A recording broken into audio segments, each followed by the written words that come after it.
여러분 오늘 제목을 읽어주세요. 시작. 차별 없는 사랑.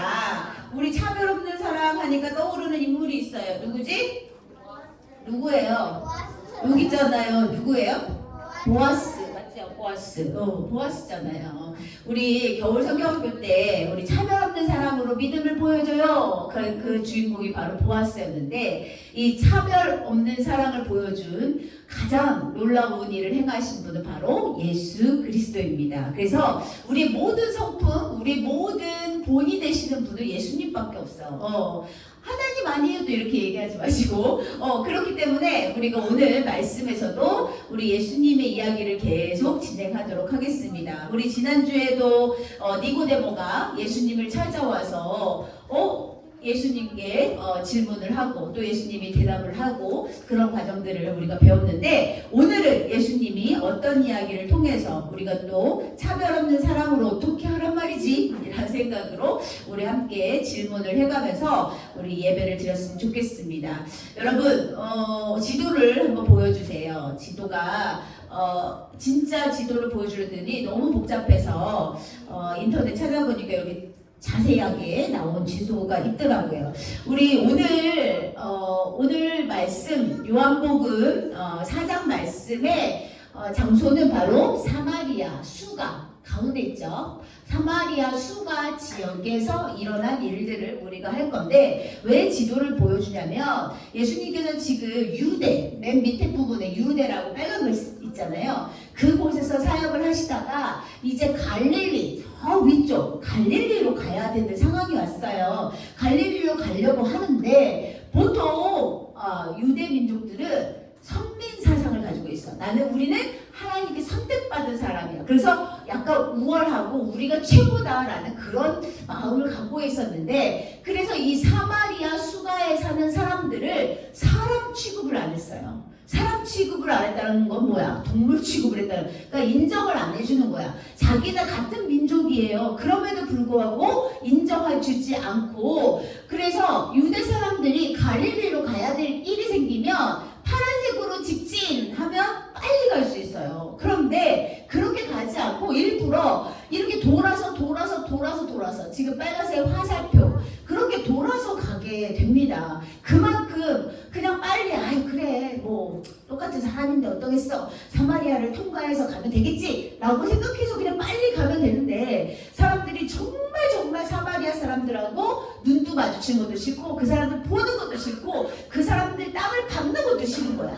그러니까 오래 걸리더라도 돌아서 갈릴리로 간다는 얘기야. 그런데 오늘 예수님은 이렇게 유대 사람들이 했던 그 관습과 풍습대로 그렇게 돌아서 간 게 아니라, 오늘 예수님은 바로 직진, 파란색 화살표로 직진하시는 상황이 됩니다. 제자들하고 사역을 마치시고 이제 갈릴리로 가야 될 일이 생겨서 예수님이 제자들하고 열심히 이제 걸어서 가는데, 보통은 베레아를 지나서 건너서 강을 건너서 쭉쭉쭉쭉 갈릴리로 가야 되는 그 상황인데, 예수님은 그대로 어디로? 사마리아 수가라는 섬으로 지나가게 된다는 거죠. 여러분, 왜 사마리아 사람들을 왜 유대 민족들이 싫어하냐면, 우리 북이스라엘이 누구에게 멸망당했어요?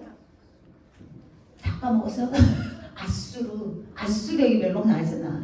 아수르에게 멸망당하고 나서 북이스라엘 사람들이 그냥 자기네 민족끼리 결혼해서 자기네 민족끼리 아이를 낳고 그렇게 살아야 되는데, 그게 선민 사상이고 자기네들이 선택받았고 순수 혈통을 자랑하는 그런 민족이었는데, 북이스라엘이 멸망된 이후에 여러 민족들이 같이 섞여서 결혼도 하고 아이를 낳다 보니까 혼혈이 돼버렸어. 그런데 유대 민족에게는 이 혼혈은 있을 수 없는 얘기야. 있을 수 없어. 우리나라도 사실 외국인과의 결혼을 아무렇지도 않게 생각하는 것은 얼마 되지 않았거든요. 그만큼 그래서 우리가 단일 민족 이렇게 얘기도 했습니다. 지금은 뭐 여러 나라 민족들이 함께 우리나라에도 살고 있지만, 이 유대 민족은 특히 안 돼.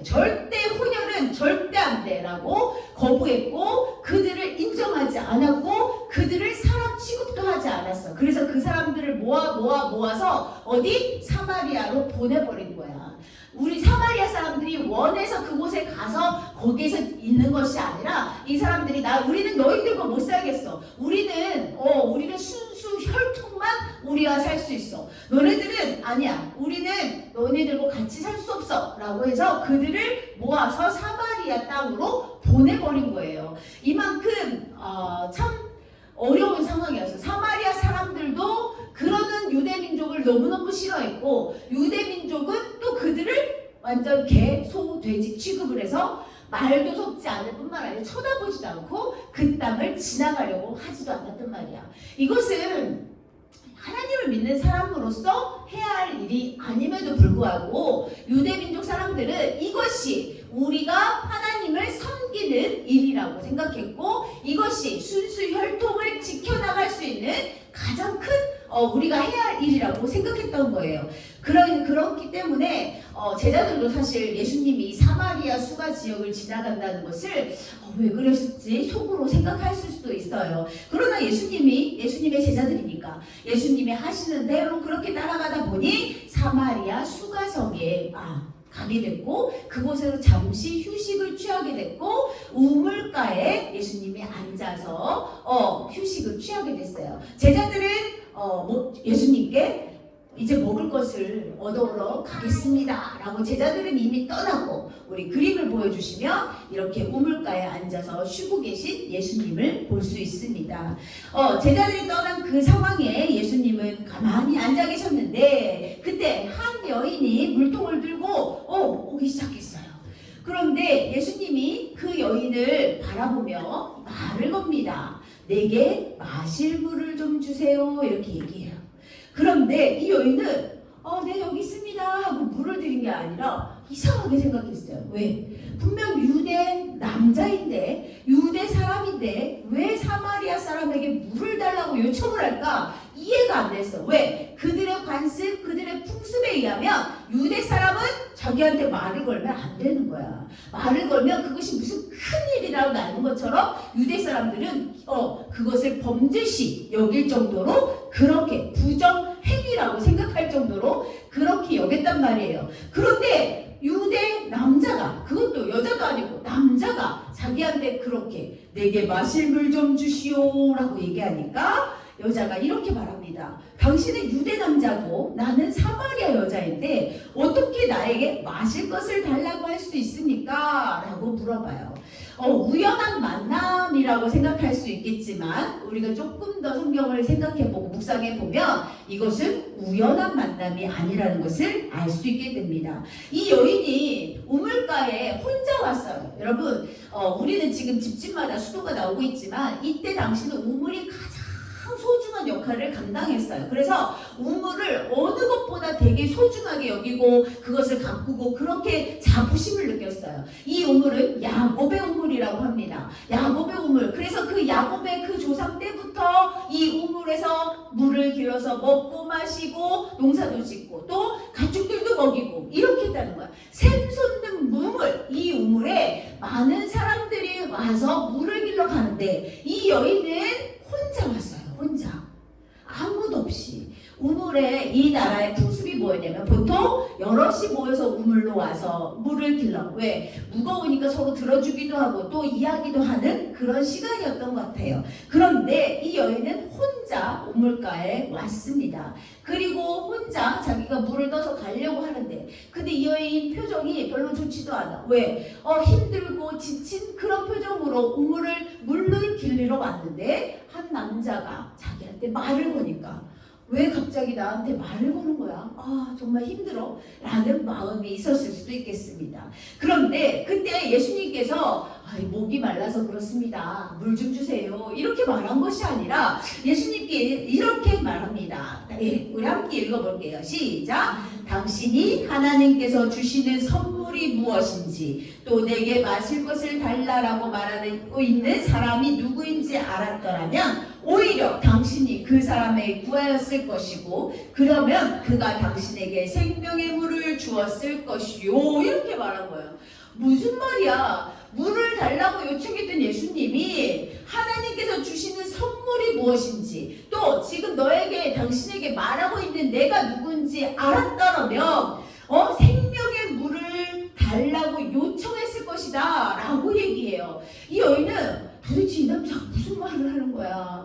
도대체 나한테 어쩌라는 거야? 그리고 이 사람은 나에게 물을 요청한 사람인데 물을 요청한 사람이 오히려 나에게 생명의 물을 주겠대. 이게 도대체 무슨 말이야? 이 여인은 이 말씀을 듣고도 이해가 안 되는 거예요. 와, 정말 어쩌라는 거지? 이 물은 야곱의 우물이야. 우리 예전 조상 때부터 계속 이 물로 먹고 살았어. 그런데 나는 지금 이 우물에 물을 기르러 왔고 이 물을 마시려고 하는데 갑자기 나한테 물을 달라고 요구를 하던 그 남자가 갑자기 하나님께서 주시는 선물이 무엇인지 또 내가 누군지 너가 알았더라면, 이 말도 안 되는 이상한 이야기를 하니까 이 여인이 이 사람이 심상치 않구나, 보통 사람은 아니구나 라고 느꼈을 거예요. 그리고 예수님이 이어서 오늘 중심 말씀을 말씀하십니다. 우리 함께 큰 소리를 읽어주세요. 시작! 내가 주는 물을 마시는 자는 영원히 목마르지 아니하리니 내가 주는 물은 그 속에서 영생하도록 솟아나는 샘물이 되리라. 아멘.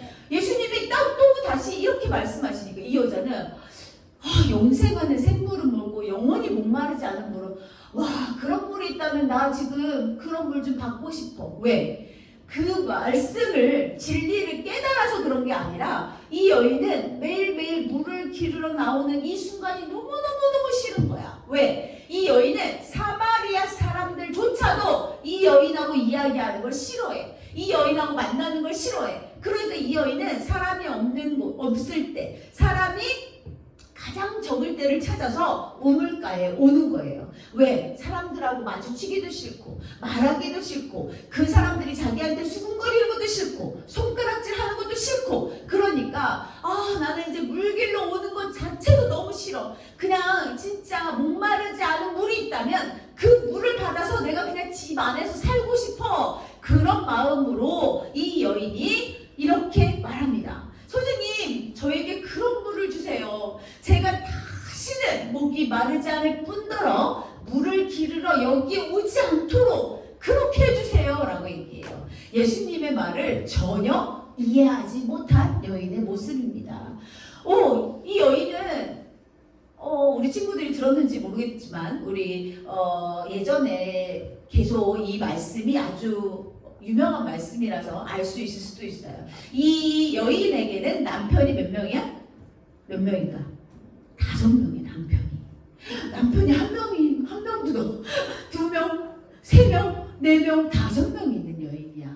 그러니까 이 여인은 진짜로 말하면 남편이 있어 없어. 그냥 이 여인의 삶은 정말 힘들고 어렵고 계속 고통 가운데 지혜롭지 못한 삶을 계속 사는 거야. 그러다 보니까 그 사마리아 사람들 가운데서도 저 여자 정말 안 되는 여자야. 저 여자랑 상종하지 마. 저 여자랑 같이 이야기하지 마. 라고 얘기했던 그런 사람이야. 그러니까 사람들 만나는 것도 너무 힘들고 말하는 것도 너무 힘들고, 그러니까 한마디로 말하는 거야? 죽지 못해 살아가는 여인이었다는 얘기예요.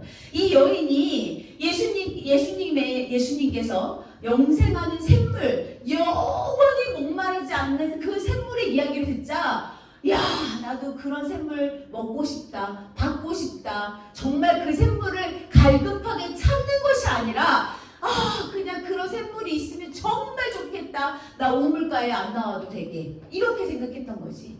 그런데 예수님은 거기에 또 대답을 뭐라고 말씀하시냐면 내 남편을 데려와라 이렇게 말해. 갑자기 계속 여태까지 물에 대해서, 생수에 대해서, 영생에 대해서 이야기하다가 갑자기 내 남편을 데려와라 이렇게 말씀하셔요. 그러니까 이 여자가 기가 막힌 거야. 갑자기 왜 남편? 그런데 이 여자가 말합니다. 전 남편이 없어요. 예수님께서 네 말이 옳다. 너에게 남편이 5이나 있는데 그 남편은 다 너의 남편이 아니야. 이 여인은 깜짝 놀랐어요. 어떻게 내 사정을 다 알고 있지? 어떻게 내가 남편이 5인데 그 남편이 다 남편이 아니야. 그런 상황을 어떻게 이 사람이 알고 있지? 이제 이 여자는 처음에는 이상한 남자인가 보다 라고 생각했었는데 점점 그분이 하는 말이 신비롭게 들리기 시작했어요. 그리고 너무나 놀라운 약간 점쟁이 같은 그런 느낌으로 받아들이게 됐어요. 뭐지? 이 사람 누구지? 라는 생각을 하게 됐어요. 여러분, 이렇게 예수님께서는요, 유대 관습, 유대 풍습, 모든 오해, 편견을 다 깨고 사마리아의 여인을 찾아가신 거예요. 아까 말했지만 이 만남은 우연이 아니라 뭐야? 예수님께서 이 여인을 찾아가신 거예요. 예수님께서 이 여인이 지금 무엇이 괴롭고 무엇이 힘들고 무엇이 아프고 무엇이 필요한지를 너무나 잘 아셨기에 일부러 사마리아 그 수가성에 가서 우물가에 앉아 계셨던 거예요. 물론 예수님이 힘드셨으니까 뭐 쉬어 가셨겠지라고 생각할 수도 있겠지만 예수님의 그 모든 상황과 이 여인을 만나서 이야기하는 모든 상황이 어때? 우연이 아니라는 것을 우리가 알 수 있었다는 얘기예요. 예수님은 이미 이 여인의 상황, 이 여인의 형편, 이 여인의 사정을 다 알고 계셨어요. 여인이 그런 이야기를 딱 들으니까 깜짝 놀란 거야. 나만 알고 있는 이야기인데 어떻게 생전 처음 보는 이 남자가 그것을 알고 있지? 너무나 놀라니까 이 여인은 이렇게 말합니다. 선생님, 제가 보기에 선생님께서는 예언자 같습니다. 선생님께서는 선지자 같습니다. 이제 이 여인이 이상한 남자가 아니구나, 점쟁이가 아니구나 라고 생각을 하는 거야. 그리고 나서 그래, 이분은 혹시 예언자가 아닐까? 이분은 혹시 선지자가 아닐까? 라고 생각해요. 그런데 여기에서 이 여인이 계속 그 남편의 이야기를 이어가는 것이 아니라 갑자기 이야기를 바꿔갑니다. 주제를 바꿔요. 주제를 딱 바꿔. 뭘로? 예배로 바꿔갑니다. 그런데 많은 목사님들이 이 여인이 예배에 대해서 갈급해서 이렇게 예배에 대한 질문을 했습니다 라고 설교하지 않으시고 어떻게 설교하시냐면 선생님도 찾아보니까 이 여인이 더 이상 그 남편의 얘기를 하고 싶지 않았던 거예요. 그 남편의 이야기를 들으면 자기가 괴롭고 힘들고 죽고 싶고 정말 죽지 못해 사는 자기 인생이 너무 비참하고 그런 것이 느껴지기 때문에 이제 더 이상 남편의 얘기는 하지 말아주세요 라고 다시 이렇게 분위기를 확 전환해서 예배의 이야기를 꺼냈다는 얘기입니다. 그렇든 아니든 예수님은 다시 이 여인의 이야기를 들어주세요. 야야야, 내가 네 남편 데려오라 했는데 갑자기 예배는 무슨 예배해? 이렇게 말씀하신 것이 아니라 이 여인이 하는 말을 경청하시고 이 여인의 마음에 공감해 주시고 이 여인을 위로해 주신다는 얘기예요. 이 여인이 궁금했어요. 선지자 아니면 예언자이신 이 선생님께 물어봅니다. 선생님, 우리 조상들은요, 이 산 그리심산에서만 예배해야 하나님께 예배한다고 해요. 그런데 유대 사람들은 예루살렘 성에서 예배해야만 예배할 수 있다고 얘기해요. 도대체 뭐가 진실입니까? 라고 물어봤어요. 여러분 생각은 어떠세요? 이 사마리아 사람들처럼 그 그리심산이 어떤 산이냐면 야곱이 예배를 드렸던 산이에요. 그 산에서만 예배를 드려야 하나님이 그 예배를 받으신다. 또 유대 사람들은 아니야. 예루살렘 성에서만 예배 드려야지 그 예배를 하나님께서 받으신다 라고 말했어. 그런 이야기를 계속 돌아오니까 이 여인은 그것이 궁금했던 거예요. 그래서 그 순간 예수님께 그것을 질문합니다. 그런데 예수님이 그 질문에 이렇게 대답하십니다. 요한복음 4장 23절 24절 시작. 아버지께 참되게 예배하는 자들은 영과 진리로 예배할 때가 오다니 곧 이때라. 아버지께서는 자기에게 이렇게 예배하는 자들을 찾으시니라. 하나님은 영이시니 예배하는 자가 영과 진리로 예배할지니라. 이게 무슨 말이야? 선생님, 그러면 어디에서 어떻게 예배드리란 말이에요? 이 말을 들어도 잘 모르겠어요. 우리 예수님께서는 이 여인에게 이야기합니다. 그리심산도 아니고 예루살렘도 아니고 장소가 중요한 것이 아니야. 명성교회에서만 예배드린다고 하나님이 예배를 받으시고 호산나교회에서 예배드리면 예배를 안 받으시고 이런 것이 아니야. 뭐야? 장소가 중요한 것이 아니야. 우리의 예배는 어떻게? 대상이 중요한 거야. 누구에게 예배드리냐? 나 스스로 나의 기쁨을 충족하기 위해서 나를 신으로 생각하고 우상으로 생각하고 나에게 예배드리는 거 그런 것이 아니라 정말 오직 살아계신 하나님, 그 하나님께 예배를 드리는 것이 중요한 거야 라고 얘기하는 거예요. 여러분, 우리는 예배당에 와서만 예배 드리는 줄 알아요. 교회에 와서만 아니, 집에서도 학교에서도 내가 학원에 가서도 우리는 마음으로 예배 드릴 수 있어. 왜? 예배 대상, 그 하나님이 어떤 분이시기 때문에? 영이시기 때문이야. 영이라는 것은 어때? 형체가 있다 없다? 없어. 그리고 무소부재, 어디든지 다 계시기 때문에 우리는 꼭 예배당에 와서만 예배드리는 것이 아니라 내가 가는 곳, 내가 밟는 어느 곳에 가서든지 하나님을 찾고 하나님께 기도하고 하나님께 선포하는 그런 예배를 드릴 수 있다는 거예요. 그래서 이 빨간 글씨가 정말 중요해요. 우리 한 번 더 선포합니다. 시작! 하나님은 영이시니 예배하는 자가 영과 진리로 예배할지니라. 아멘. 예배의 내용이 중요한 거야. 예배의 형식, 예배의 헌금 이런 것이 중요한 것이 아니라 예배에 지금 우리가 정말 진심으로 하나님을 향하여 예배하고 있냐 않냐 이것이 중요한 거지. 내가 그리심산에서 예배하든 내가 예루살렘 성에서 예배하든 그것이 중요한 것이 아니라고 예수님이 말씀하셨어요. 그러니까 여자가 이렇게 말해. 아, 그렇군요. 근데 제가 들어보니까 곧 메시아가 곧 그리스도라고 말하는 사람이 오신다 했어요. 그 사람이 오면 알게 되겠지요. 이 예수님이 직접 그 자리에서 말씀하셨는데 이 여인은 아직도 깨닫지 못하고 이야기하는 거야. 아, 메시아가 오신다고 했으니 그리스도라는 이가 오신다고 했으니 그가 오시면 우리에게 알려주겠지요 라고 얘기하는 거야. 그런데 여기서 완전히 기가 막힌 일이 벌어집니다. 어떤 반전이 일어나죠. 예수님이 그 여인을 보고 네가 말하는 그가 누구야? 나다 라고 얘기해요. 여러분 한번 생각해 보세요. 우리가 막 예수님에 대해서 막 얘기하고 있었어. 아, 그분이 오실 거야. 예수님이 재림하실 거야. 근데 그분이 앞에 계시는데 못 알아봐. 그분이 누군지 몰라. 이런 경우가 생기면 우리 어떡하지? 근데 우리 예수님 너무 친절하시게 너무나 친절하시게 이 여인에게 말합니다. 야, 됐다 가라. 이게 아니라 내가 그 메시아야. 내가 그 그리스도야. 이 여인은 너무 기가 막힌 거예요. 너무 황당한 거예요. 와, 이게 무슨 일이야. 처음 만남부터 심상치 않았던 그 남자, 그 유대 남자가 나한테 말을 시키더니 계속 이야기를 하더니 그래, 이 남자가 좀 배우긴 했나 보다. 선지자 같고 예언자 같아. 그런데 그 사람이 바로 누구다? 내가 기다리던, 내가 정말 힘들고 어렵고 하나님 나의 상황을, 나의 형편을 바꿔주세요, 나를 위로해주세요 라고 기도했던 그 그리스도 예수, 그리스도 메시아가 바로 내 눈앞에 딱 있는 거야. 와, 어땠을까? 이 기분이 어땠을까? 이 여인은 기가 막혔어요. 뭐라고?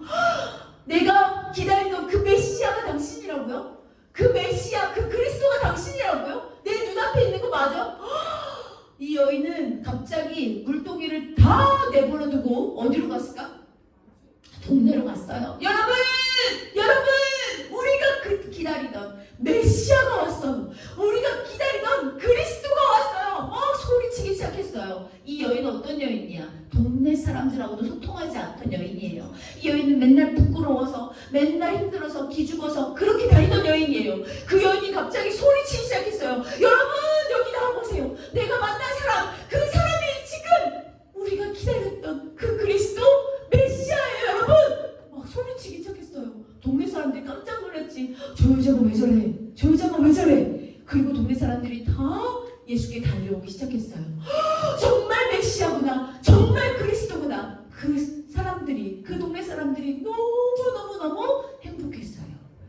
우리 예수님은요, 여러분, 돈 많고 부자고 똑똑하고 이런 사람들을 찾아가신 것이 아니라 성경을 읽어보면 힘들고 외롭고 괴롭고 정말 마음에 상처가 가득한 사람들, 아프고 병들고 그런 사람들을 찾아가신다는 것을 우리가 쉽게 알 수 있습니다. 우리 하나님께서, 우리 예수님께서는 너는 똑똑한 인간, 나의 제자가 될 수 있고, 너는 키가 크고 잘생겼으니까 나의 제자가 될 수 있고, 너는 너희 아버지가 부자니까 나의 제자가 될 수 있고, 이렇게 말씀하신 것이 아니라 제자들을 부르실 때도 가장 천한 직업을 가지고 있는 어부들을 부르셔서 그들을 제자로 삼으셨다는 얘기예요. 똑똑한 거 필요 없고, 부자인 거 필요 없고, 잘생긴 거 필요 없고, 예수님이 보시는 그 영의 눈으로 그들을 바라보고 그들을 위로하시고 그들을 치료하시고 그들을 품에 안고 기도해 주시는 그런 분이 바로 예수님이세요. 사마리아 사람들은 부탁했어요. 예수님, 저희와 조금 더 머물러 주세요. 저희와 함께 해주세요. 예수님은 이틀을 더 그곳에 머무르시고 그들을 충분히 위로하시고 그들에게 말씀을 선포하시고, 이제 그 여인이 말해서 믿는 것이 아니라 예수 그리스도가 선포하는 그 말씀을 믿고 의지하며 정말 살아계신 하나님을 만났다는 이야기입니다.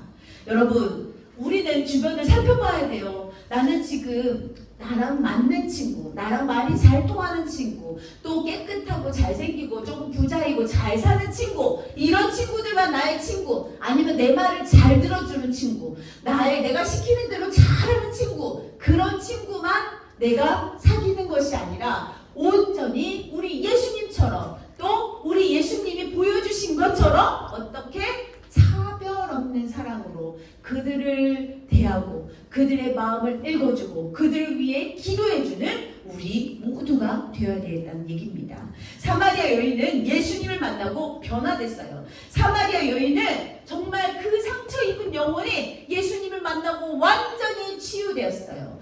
예수님께서는 이렇게 상처받은 사람들, 힘들고 어렵고 외롭고 괴롭고 또 너무나 아픈 사람들을 직접 찾아가셔서 그들을 위로해 주신다고 말씀하십니다.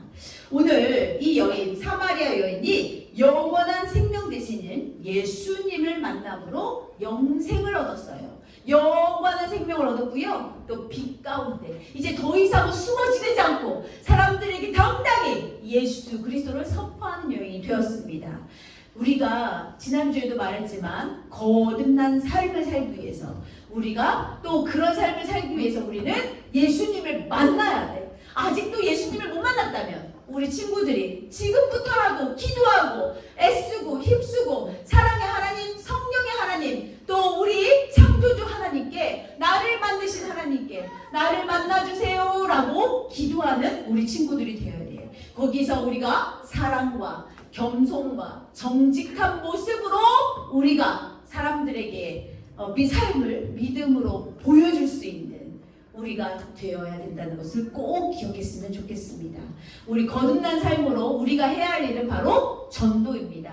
나가서 예수 믿으세요, 예수님 믿으세요, 그렇게 전도하기가 어렵다면 나의 삶을 통해서 내가 예수님 믿었더니 이렇게 변했어, 내가 예수님 믿었더니 이렇게 변했어, 나의 변화된 모습이 증거가 될 수 있도록 그렇게 예수님을 전하는, 누구처럼? 사마리아 여인처럼 힘들고 죽지 못해 살았던 이 사마리아 여인이 예수님의 그 차별 없는 사랑으로 회복되고 영적으로 건강해져서 많은 사람들에게 그리스도를 선포했던 것처럼 우리들도 어떻게 예수님을 만나고 예수님을 믿고 거듭남으로 인하여서 그것을 삶으로 보여주는, 삶으로 전도하는 그런 우리 모두가 되기를 간절히 소망합니다. 아멘. 기도하겠습니다. 하나님 고맙고 감사합니다. 오늘 차별 없는 사랑을 보여주신 그 예수님의 사랑을 우리도 본받기를 소망합니다. 우리 자녀들이 새학년 새학기를 맞이하였는데 학교에 가서 또 학원에 가서 또 어느 곳에 있든지 우리가 삶으로 예수님을 전파할 수 있는 우리 믿음의 사람들 될 수 있도록 인도하여 주시옵소서. 감사합니다. 예수님 이름으로 기도드렸습니다. 아멘.